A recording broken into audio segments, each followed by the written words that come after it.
Welcome to Emotional Sobriety, the next step in recovery, with Dr. Alan Berger and Thom Rutledge.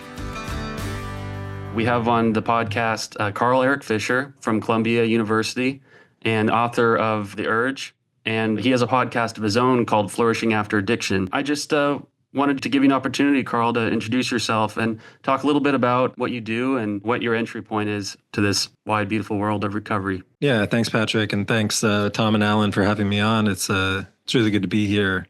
I'm glad to make contact with your work. We were just talking before we started. I love this centering emotional sobriety. It's something I think I've thought about in a few different ways. And my entry point into recovery is kind of coexisting with my entry point into my clinical and academic work. Because what happened is I went to medical school and then psychiatric residency at Columbia University. And on the outside, I was doing real well. I was winning academic awards, but I was living the classic double life of someone who was really falling apart in my personal life, escalating drinking, and then that really hit a crisis during the first year after medical school, the psychiatric residency, the internship, where you kind of pop around to different parts of the hospital, not just the psych ward, but the liver transplant unit and the emergency room, the psychiatric emergency room.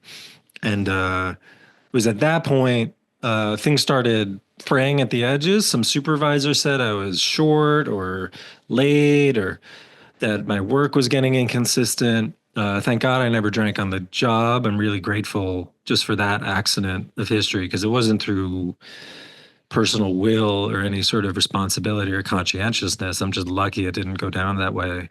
And then basically what happened is I was still kind of holding it together. I had sort of a quasi-intervention from my program director and other leaders there. It was just sort of an interesting thing that we could get into if it's useful. But the upshot is I fell apart on a vacation. I went on a cocaine, alcohol, and Adderall binge, got manic for the first time in my life, to the point where I got tasered by the NYPD and brought to Bellevue Hospital, which is the main teaching hospital for psychiatry in NYU, where I had interviewed the prior year. So I saw these... That ought to do it. Yeah, I saw these faculty members like looking in from the fishbowl on the psych ER, and that was the start of it all. So, long story short, because I am a physician, I thankfully had the opportunity, because not every state has this. Most of them do, but not every state in the States has this. I had the opportunity to join this physician health program. These are sort of voluntary programs set up by state medical societies where a doctor or another health provider can safely return to practice. So I got to do that. And I went through a lot of fluctuations about my relationship to recovery. I initially thought, right off the bat, okay, I need this. I'm definitely an alcoholic, just like my parents. And then once I learned that I had to do it for 5 years, I got a little pissed off, and I said, maybe the 5 seems a little long. I feel like I could do outpatient. I don't need to go to rehab. A lot of intellectualization, justifications, a lot of arrogance, a lot of thinking these people aren't very good therapists here. I know better than them. But it really was a gift, because it kept me in recovery long enough to get some perspective. And that being said, I got relatively stable in recovery. I was able to return to practice, but I still had questions about what addiction meant to me. And so that's what led me to investigate the history of addiction and write my first book, The Urge. And, more we could say about that, but I'll leave it there. So how old were you when you had that manic episode that led to, ultimately your sobriety and the beginning of your recovery? Late 20s, around late 29. So was there like a long period of escalation, like on a long timeline, or was it all pretty rapid? Yeah, in retrospect, it was an escalation. I was functional enough in enough domains of my life that I put on a nice show. But I remember, showing up drunk to my MIT college interview and late and laughing it off at the time. But that was my dream when I was in high school. That was really my dream. And I still got to go to a great college, and it didn't ruin my life. But I knew that there were a lot of ways that unhealthy alcohol use was interfering with my life. Hey, the alcoholic in me immediately, haven't fed him any alcohol for about 40 years, but it's like he's still the first one to talk a lot of times. When you said, I remembered my interview at MIT, and I went, he said, hey, he remembered it. It's like good work, buddy. Talk about the Flourishing in Recovery, your podcast, and what your goal is with that. Yeah, the brief story is I wrote this book. It came out 2022. I really loved the book. It's a history of addiction from ancient times to the present. It helped me to make sense of addiction. And it's sort of about, like, put it in clinical terms, that book is about kind of like the diagnosis. What is addiction? How has it been understood over time? Finding commonalities with other people who experienced addiction and reported addiction and entered recovery even before AA existed, or other even like medical perspectives on addiction existed. But it's obviously not the whole story. And I was left feeling like, okay, that's a lot about like the problem. What about the solution? And so around the time the book came out, I started that podcast where, frankly, I just wanted a way of engaging with people and having something to offer that's useful, rather than just emailing people saying, please buy the book, please buy the book. So I thought, like, what do I actually enjoy about this whole process? Well, I enjoyed getting on the phone and asking somebody who's smarter and more experienced than me, what is your perspective on this? And just because I'm a professor at Columbia and I had this book under contract with a good publisher, like, I had access. I could get people on the phone who I had long admired and really loved their work. So I thought, there's probably a lot of people who'd be interested in hearing these things. So that's what I did. It's not all experts, but I try to get people who are involved in some way with Flourishing After Addiction, whether it's advocacy or psychology research or spiritual teachers. And I just ask them how addiction has touched their lives, whether as a helper or an individual or both in some cases. And then just ask them what flourishing means to them and how they pursued it and how they try to help people pursue it. People who are knowledgeable, whatever way they became knowledgeable. Yeah. And, interestingly for this podcast, like naturally, if I get like some big shot psychologist on the podcast, like Stephen Hayes, who I like a lot, who's the founder of acceptance and commitment therapy, there's a lot of downloads, a lot of people like it. But like, people really, really resonate when people talk about their personal stories. And like, if it's a writer, for example, who has a personal experience of addiction, even if they don't talk too much about addiction in recovery in their work, I just find that there's something about the podcast form. If you're listening to this right now, you're listening to it as a podcast.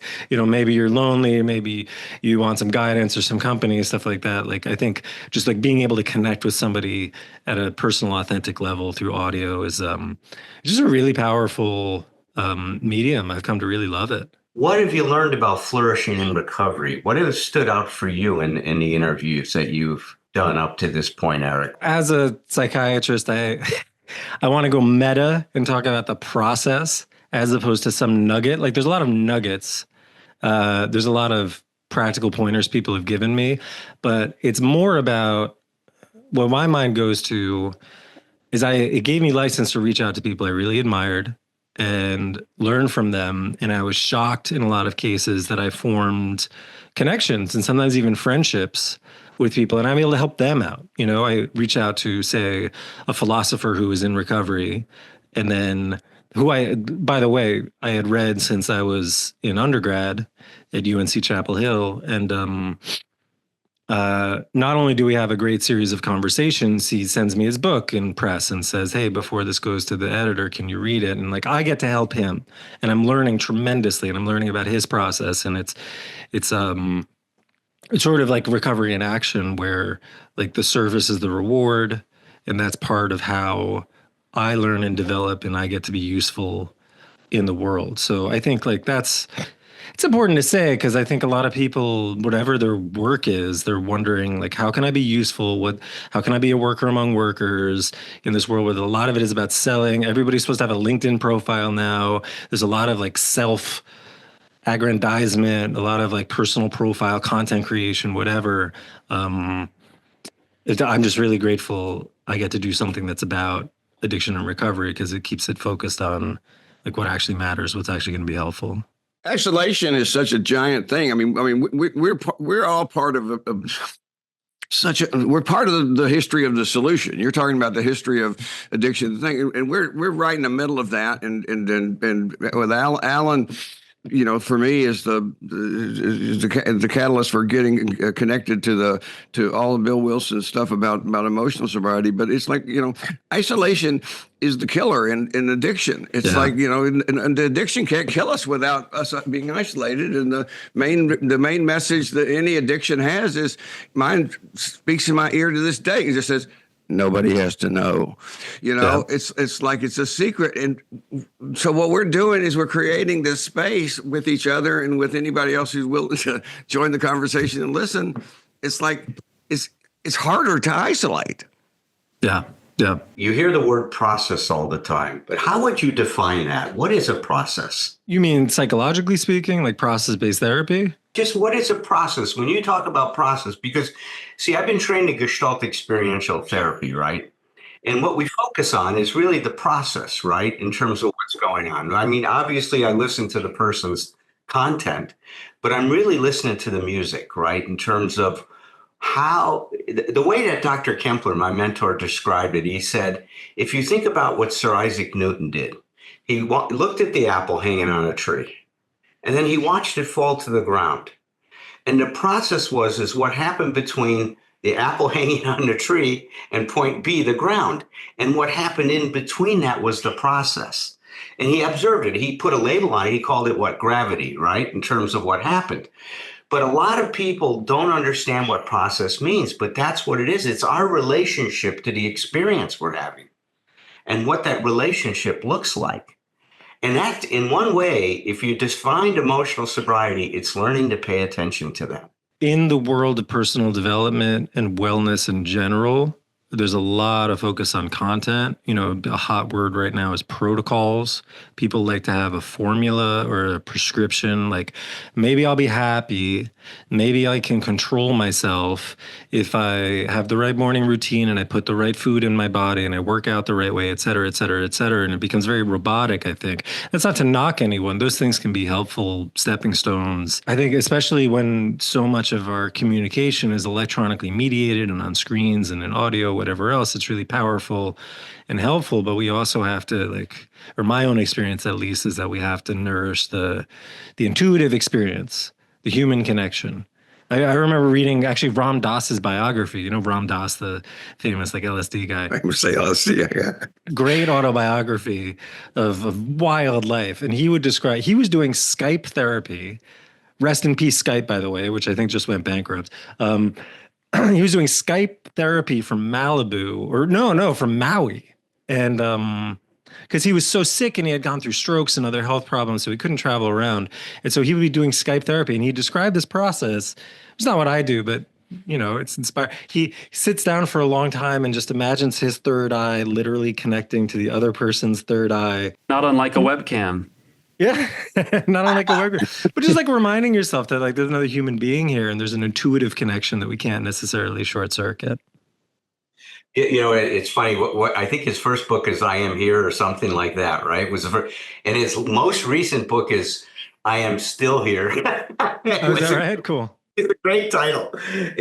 He suffered a lot of illness, as you just described, right?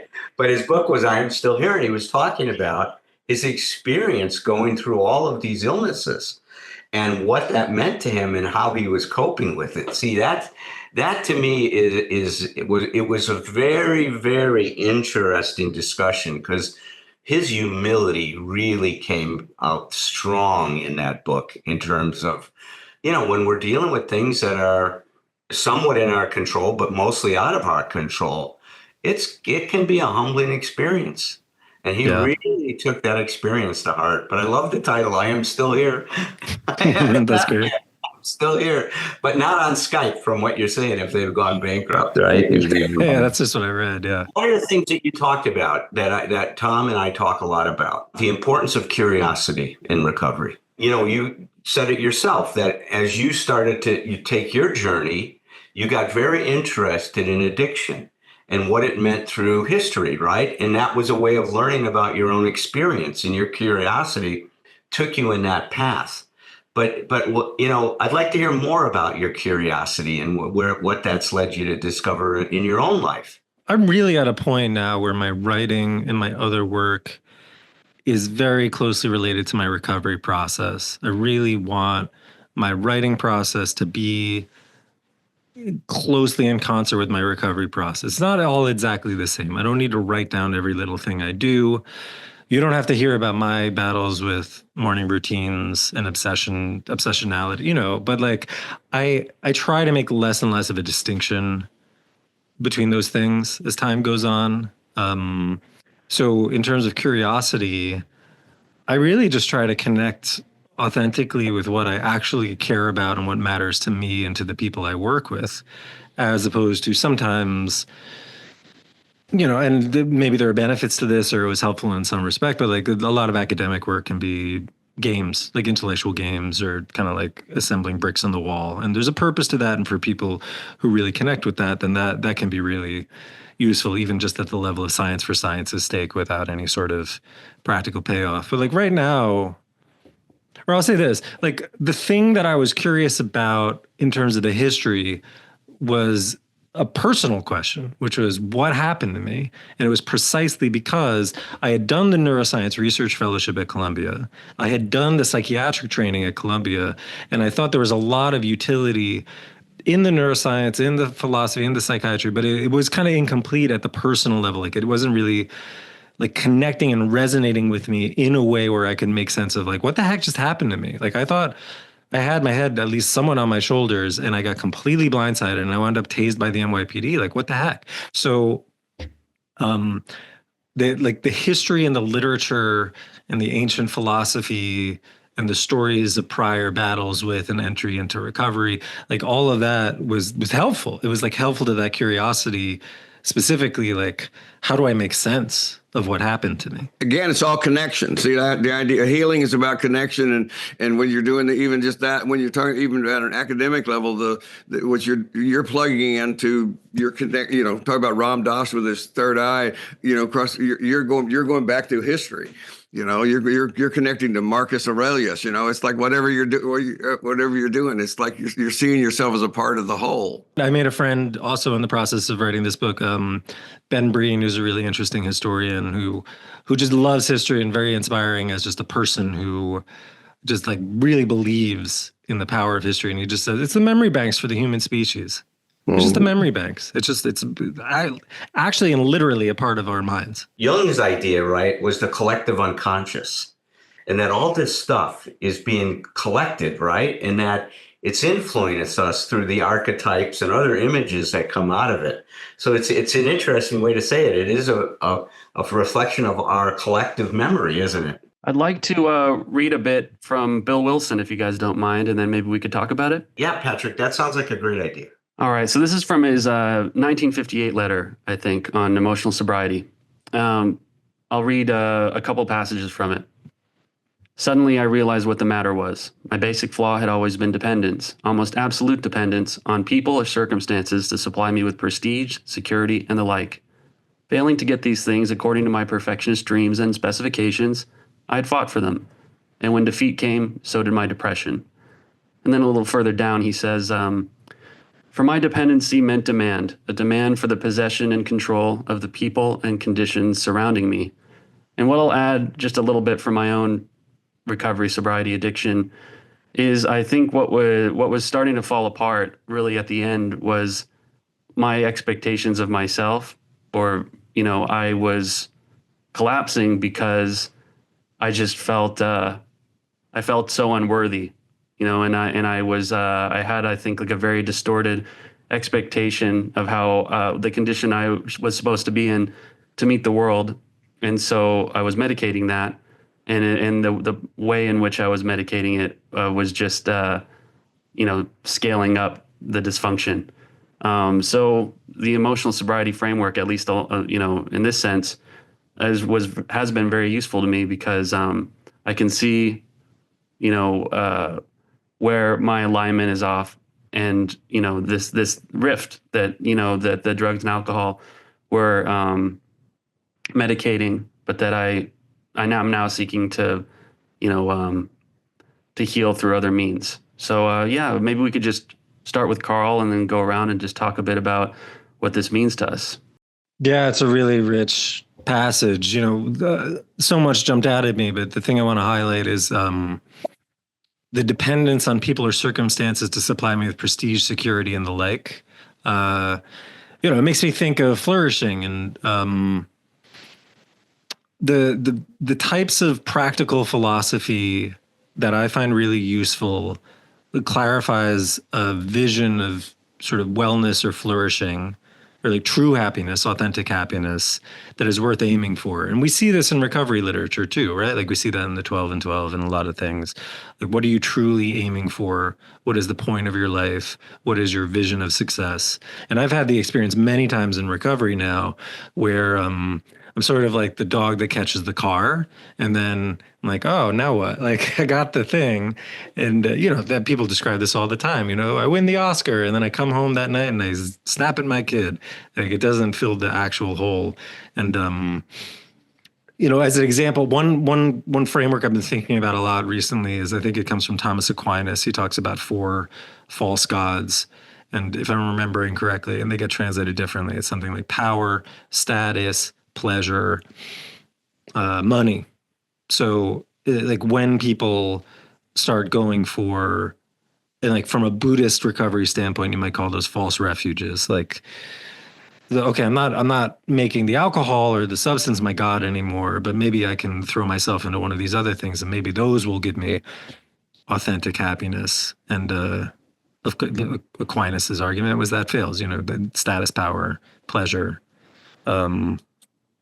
control, money, all those things are not going to actually lead to authentic happiness. And so, that's why I'm glad to be here. I like thinking about and talking about emotional sobriety in terms of like clarifying, like, what are we shooting for here? Authentic happiness. I love that. That's it. We're seekers, and we all have our stories beyond the drugs and alcohol of or how we screwed things up seeking, and that's, you learn from failure, it becomes success. I mean, that's what we do is we hopefully we build on, we learn from our mistakes, and some of that's just trying to find those, we don't just think that might be a God.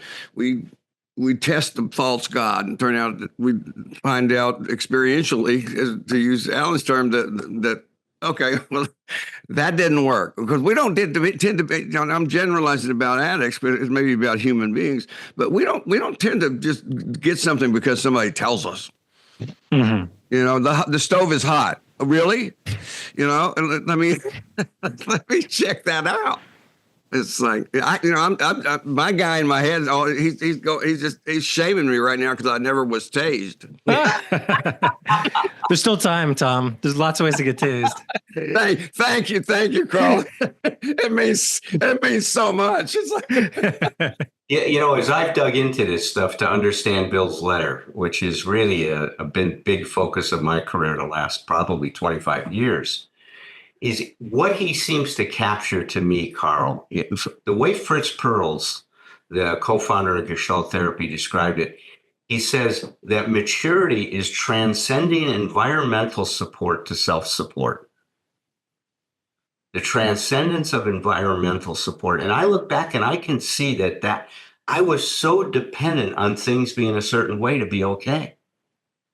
The way that we've described it is that the consciousness was an I'm okay if consciousness.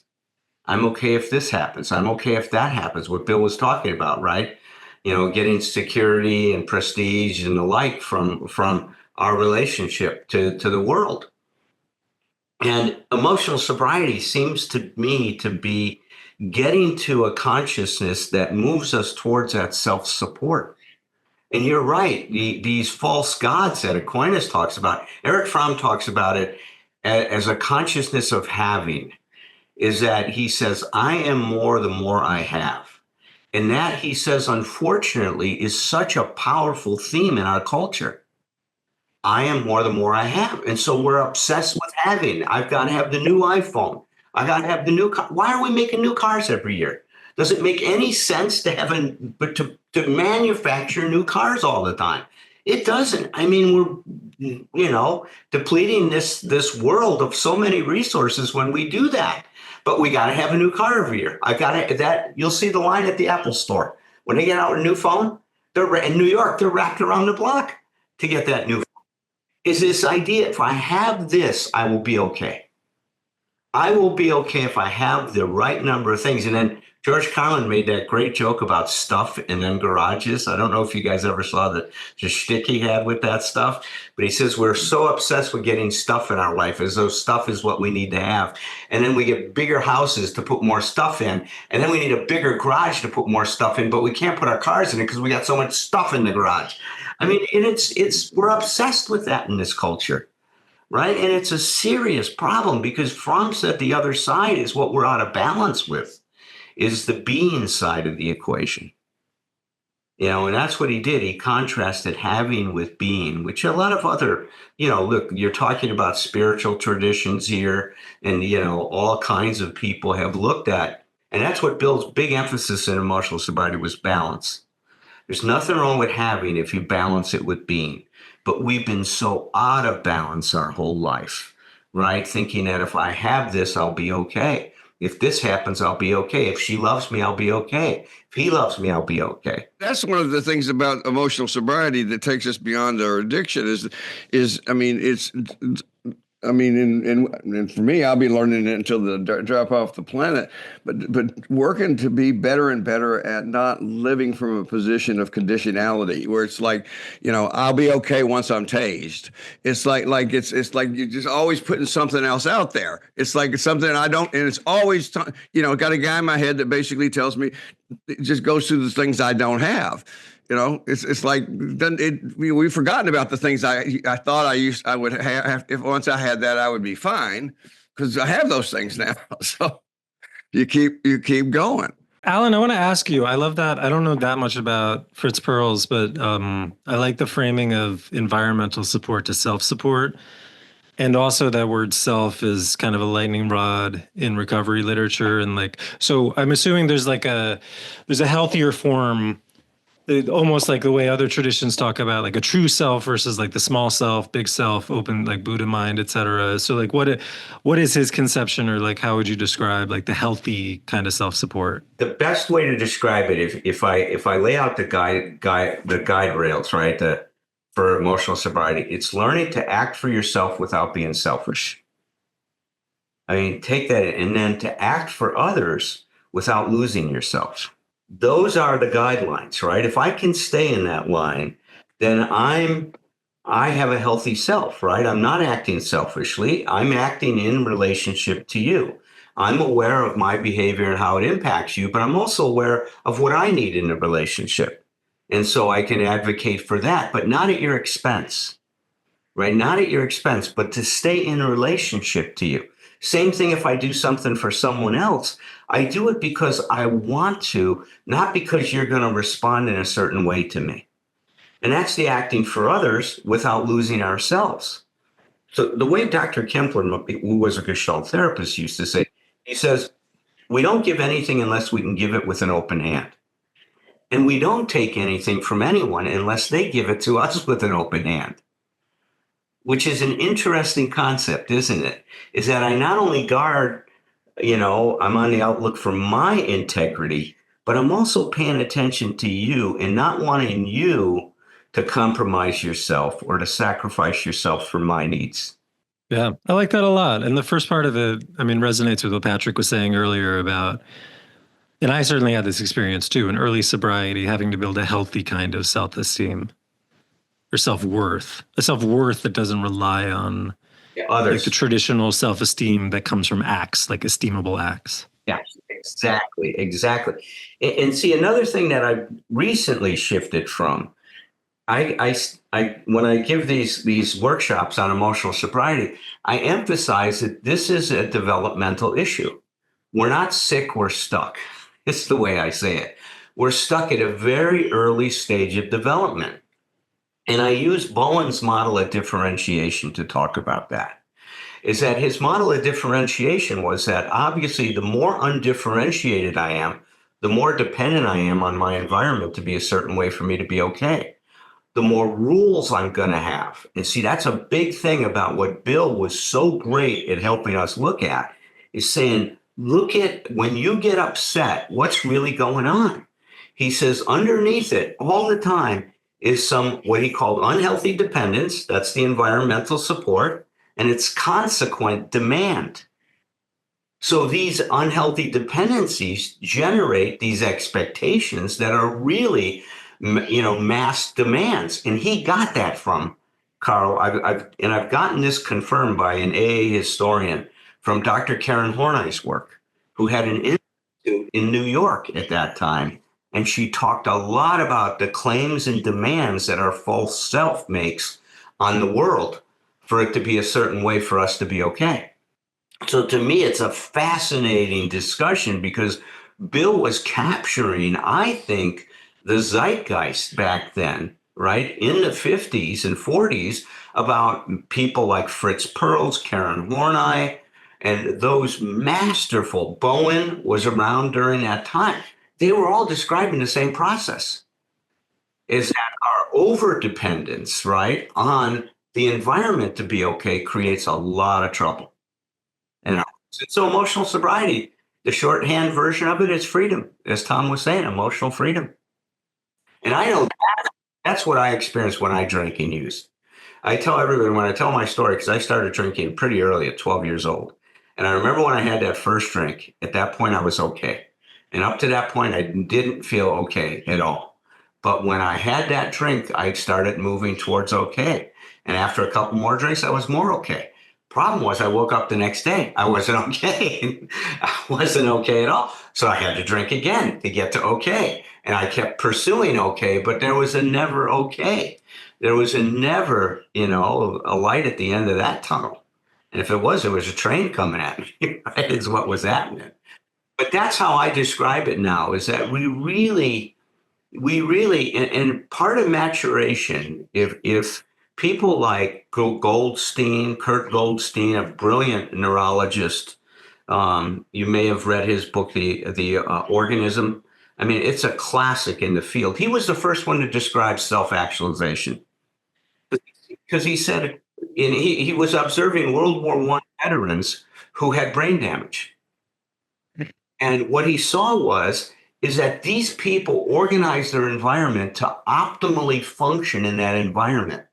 So he said there's a tendency to actualize what is possible all the time. Brilliant way of describing that.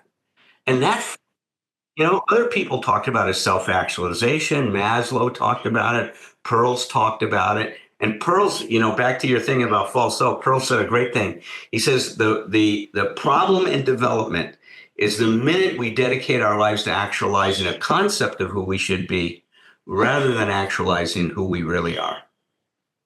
That's the moment trouble begins. And that's the second half of the first step. Our life has become unmanageable.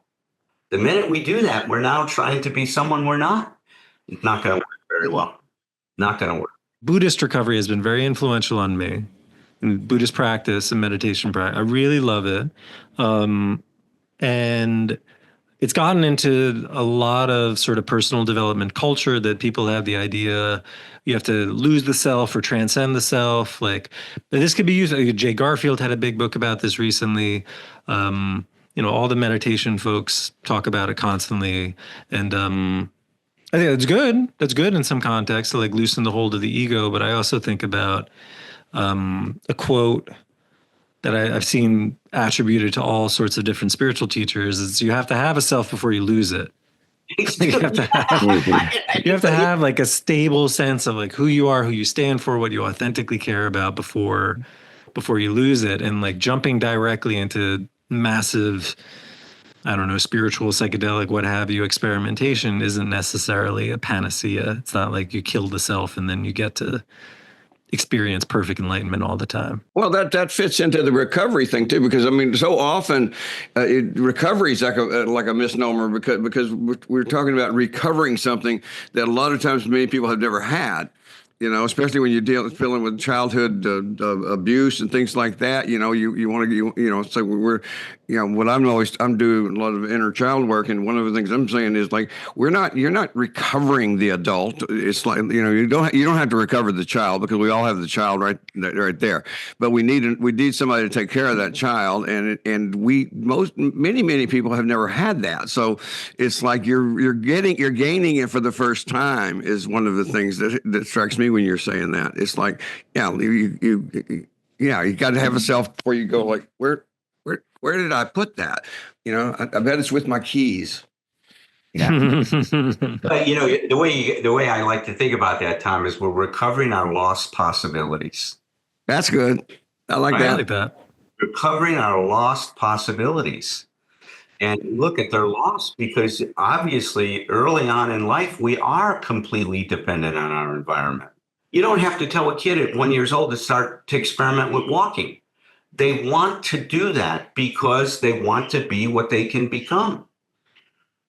Fritz called it an organismic wisdom that was just moving us towards realizing our potential, always moving us towards wholeness, right? And that's the idea behind the emotional sobriety. That's what we're recovering, is our connection to this force that, if we pay attention to it, will grow us towards what we can be. Biologically, that's a whole different thing. That's going to happen. The emotional issue is we're so dependent on certain experiences, especially in our childhood, to become what we be. And the attachment now has been a big thing. And other people have talked about, early childhood experiences are so important in terms of development. Yeah, like those things will happen. The 1 year old will walk if they're in a good enough circumstance. If you take 1 year olds and put them in an artificial sort of deprived circumstance where they don't get contact with caregivers, then they get massively disordered. Like human beings, like whenever we talk about when human beings are wired for this, wired for that, and you just said this essentially, Alan, it's like it's absolutely dependent on being socially situated in a community around other people. Like nothing happens by itself, even if we're talking and using the word self. Because that was the observations after World War II, wasn't it? With these big orphanages. And they had all of these kids in there, and these kids are dying. And it was a mystery. What's going on? What they call it? Anaclitic depression? Is that what Yeah, I think that's right. Right? They labeled it anaclitic depression. And they saw they just weren't getting stimulated. They were getting basic needs met. They were getting fed, but nobody was picking up and holding them. Nobody was talking to them. Nobody was interacting with them. And these kids were dying. And the mortality rate was alarming. That's part of why I call my Substack newsletter Rat Park.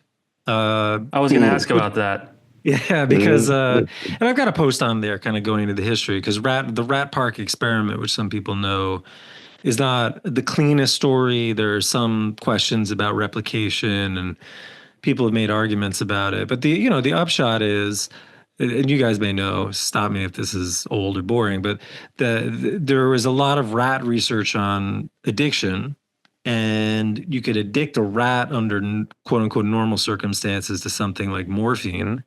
But then there was a Canadian researcher in the 70s who said, well, this isn't actually normal. Rats are not meant to be living these awful lives in a cage. So he built a rat park.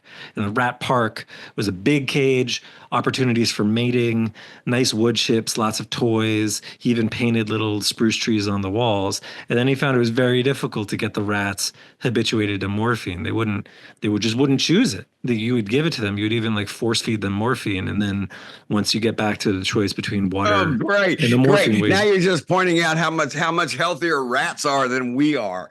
Yeah, exactly. Exactly. Well, because it also kind of creates a fantasy. Like, what is the human?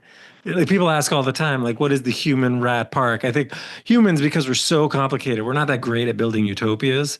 So we should be very cautious about any claims that like, oh, this gets back to dependencies. Like, oh, if I could only set up the political and economic system perfectly, then nobody would be addicted again. I don't know. Maybe that'd be great.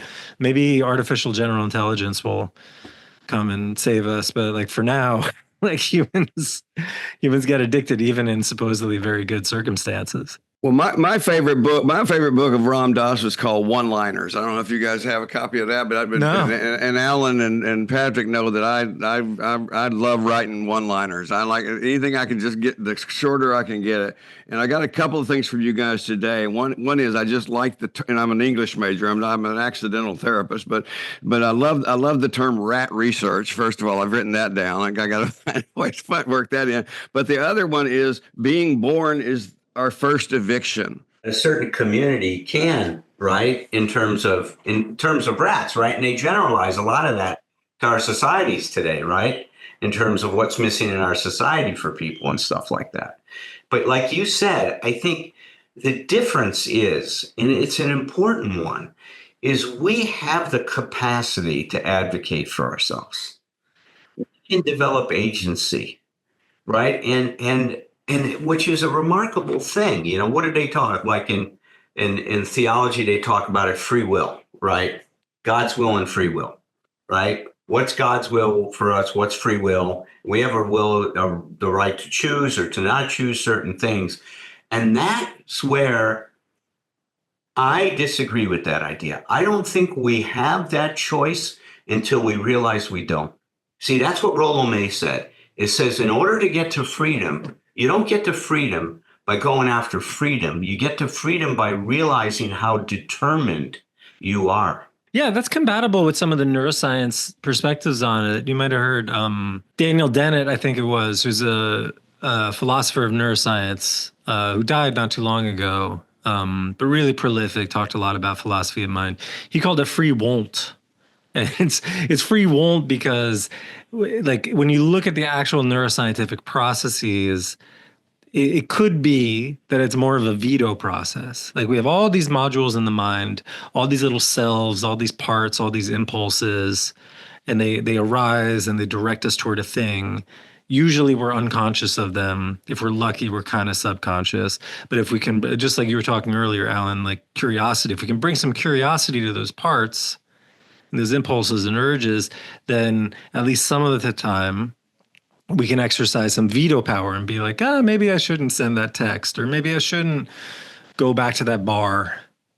Maybe there's justification that maybe I'll be okay. Oh no, he's a strong proponent is that we think we're in charge of our lives, and it's a total myth and fantasy that we're making choices at all. He says, if you realize how determined your behavior truly is, from right, all the stuff that you're talking about, which it's funny, you know what, Freud said it too. He says, we are being lived by the forces within us. That's the way Freud said it. We are being lived by the forces within us. Now, he was talking more psychological at that point in time. But it's a very interesting, it is true, right? And that's what May said. He says, you got to realize how determined you are before you have your choice.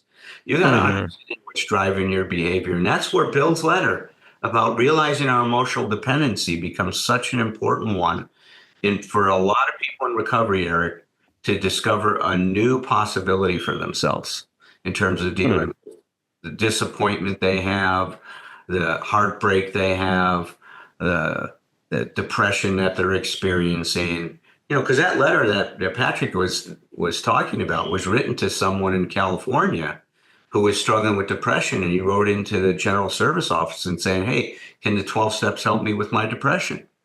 And then Bill saw that and he said, yeah, let me take that letter. And he penned a letter to this guy, and it was published in 1958 Grapevine under the title of The Next Frontier, Emotional Sobriety. But Bill sharing all the things that he learned about what is depression, what created his depression. Yeah.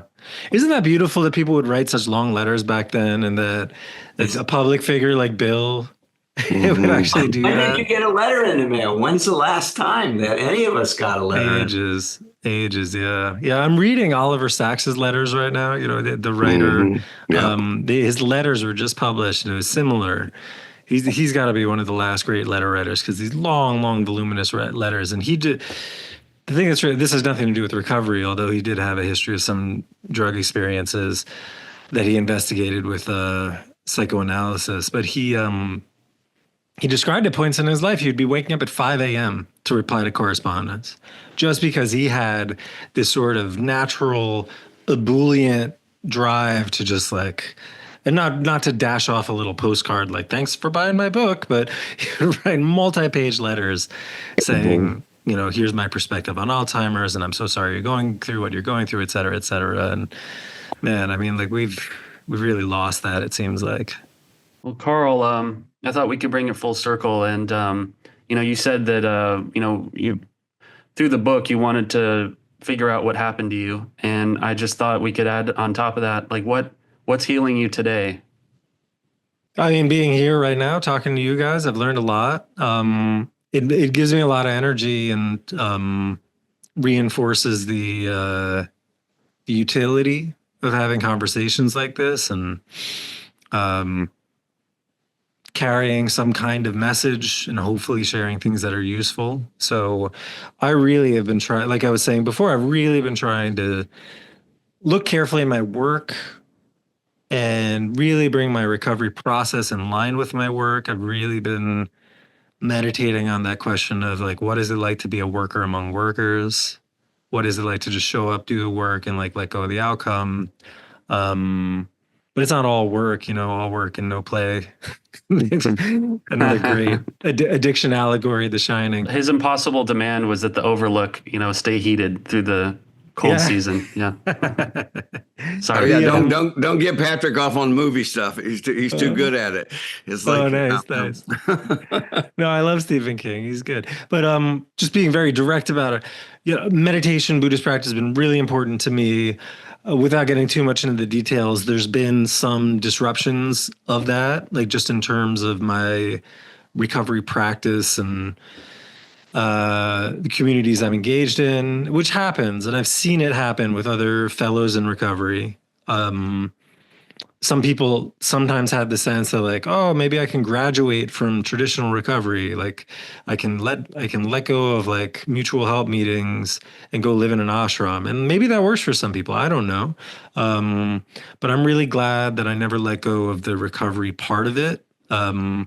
Because when connection to like a specific spiritual tradition or teacher is not as present anymore for me, then I can lean on more traditional recovery supports. And I've seen people do that in the process of their recovery. And it doesn't have to be just like one thing, one size fits all, one program, one path.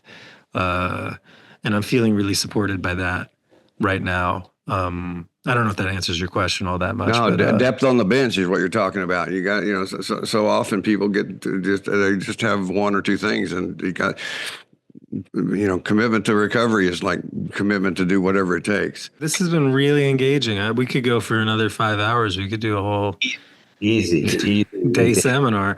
But, you know, I really appreciate, I wasn't as familiar with that letter on emotional sobriety. I'm really grateful for the reference to it and for all your great work and your reflections. It's really nice to meet you guys.